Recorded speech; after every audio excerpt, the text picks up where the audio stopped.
Gentlemen, please welcome Chairperson of the African Union Commission, Her Excellency Dr. Nkosazana Dlamini-Zuma.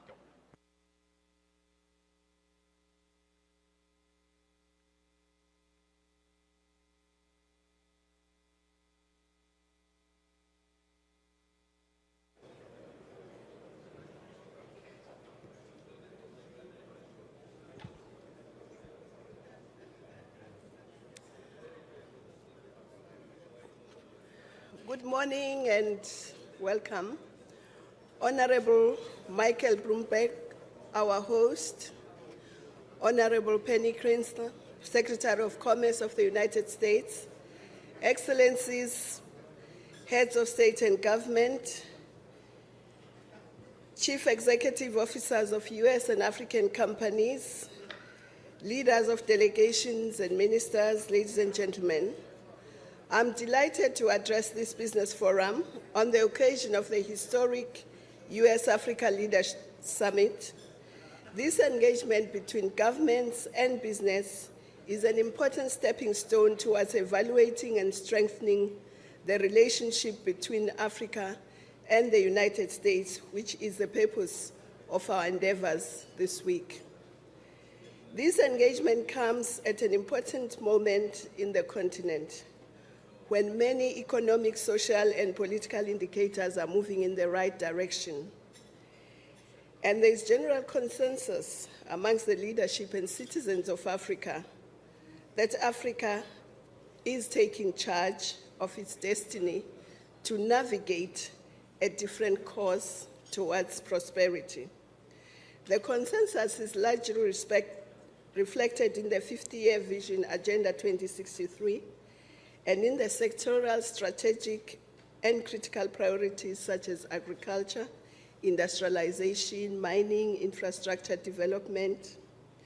We also agree that concerted efforts are necessary to make these changes irreversible in order to realize the vision of an Africa that is integrated, prosperous, and peaceful. These concerted efforts are reflected in our Pan-African priorities, which form the basis of the partnership we seek to build this week. Africa has recorded sustained growth over the last decade, not only in the resource sectors, but also in infrastructure and consumer-facing sectors. Intra-African trade in West, East, and Southern Africa has reached over 20%, and intra-African investments now account for 18% of FDIs. Public and private investments in infrastructure projects have grown exponentially over the last couple of years.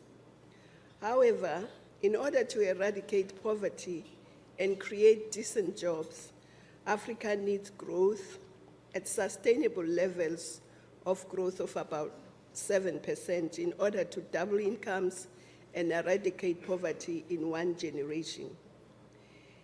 It is therefore,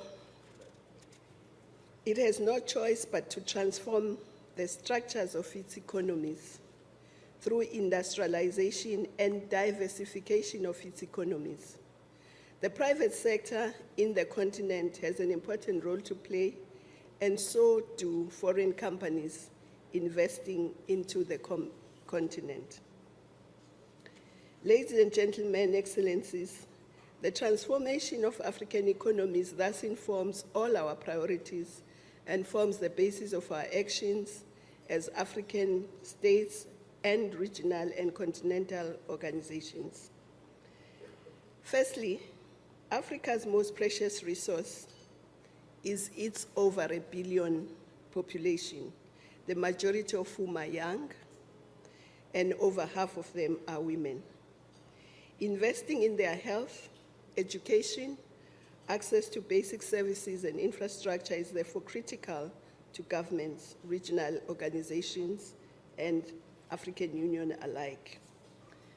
More specifically, we are encouraging an African skills revolution to train hundreds of thousands of our young Africans, especially in science, technology, engineering, innovation, and research, so that they can take part and take charge of the social and economic transformation of the continent, but so that they can also be part of creating jobs, become entrepreneurs, and get decent jobs. Sometimes skill shortages are often mentioned in competitiveness surveys as amongst the reasons for low business confidence, whilst at the same time, Africa needs to develop skills in all priority sectors it seeks to develop and grow. And I think business and governments can work together in developing these skills that the economies need. Ladies and gentlemen, agriculture and agro-processing is a second priority, and that was discussed at length yesterday in the side events about accelerating the Common African Agricultural Development Program, implementing the Malabo Declaration targets, and of course, increasing our partnerships with the United States in growing agriculture and investing in that sector. We need to modernize, mechanize our agriculture, because we cannot attract young people into agriculture if we stick with traditional agriculture. Infrastructure is, of course, the third priority: transport, ports, harbors, energy, irrigation, and ICT. The infrastructure projects are critical to power and grow industries and agriculture, and to connect markets in the continent. Infrastructure projects on the continent are one of the fastest growing sectors and one of the areas of partnership we continue to explore. The beneficiation of natural resources and the development of manufacturing are the main components of Africa's industrialization strategy. We therefore proactively seek investments in addition to mining, and seek to link mining and other extractive industries more closely to the rest of the economies. Many speakers have made the point this week, but it is worth repeating that key to Africa's development is the capacity for resource mobilization. This will include improving in revenue collection and expenditure, as well as stemming illicit flows from our continent. Studies indicate that, at the very least, Africa loses in excess of 60 billion every year due to practice of illicit flows. What is more is that 60% of these illicit flows are from some corporates, while 30% and 8% respectively are activities of organized crime and official corruption. Put in extent, in a context, the amount we lose in illicit capital flows out of Africa every year is higher than the development aid we receive. We must therefore work together with companies to ensure that companies do make their profit, but at the same time, ensure that Africa can develop based on its resources. The empowerment of women has featured prominently in our discussions yesterday. No country or region can successfully operate at half capacity. Investing in women, their access to land, capital, and other productive capacities are therefore critical in every sector of the economy. African governments, the African Union, and the regional economic communities are making concerted effort to build and develop the private sector. They are making efforts to making doing business in Africa easy. A lot of countries now, you can register your business in a few days, and therefore we are making the business environment more easy and more accessible. So we invite you to work with governments and the African private sector to ensure that we strengthen the business and environmental improvements in our continent. So as we invest, as we do business, we should also make sure that we do not destroy the environment, since Africa is one of the continents that is going to be suffering most from the climate change. Excellencies, US remains the biggest direct investor in Africa, larger than the EU and larger than China. Of course, China is growing faster than the US, but it hasn't yet caught up with it.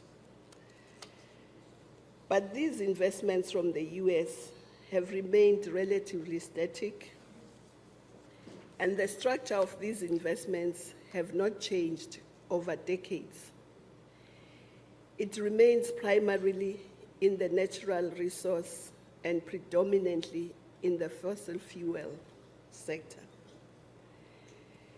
As we therefore move forward in our engagements with the US, we hope that this will be the opportunity to review the structure of the US FDIs so that investments are also directed in areas of beneficiation, value addition, and manufacturing and agribusinesses in Africa.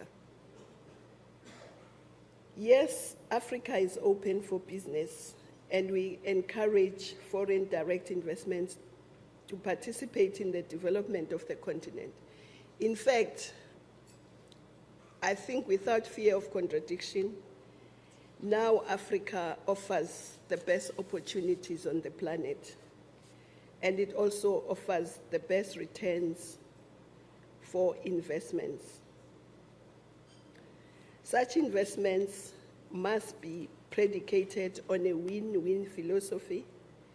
It must be a partnership that benefits Africa's transformation in as much as it benefits the investor.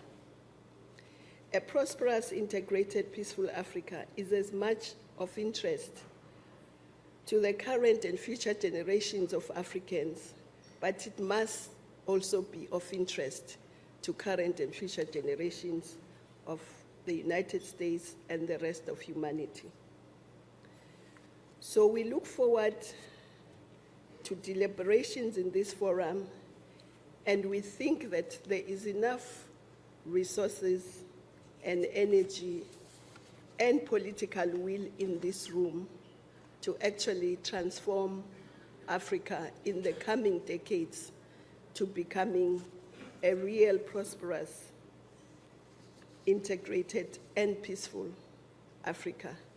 And we must also recall that peace can only be sustained and entrenched if young people can create jobs and can have jobs.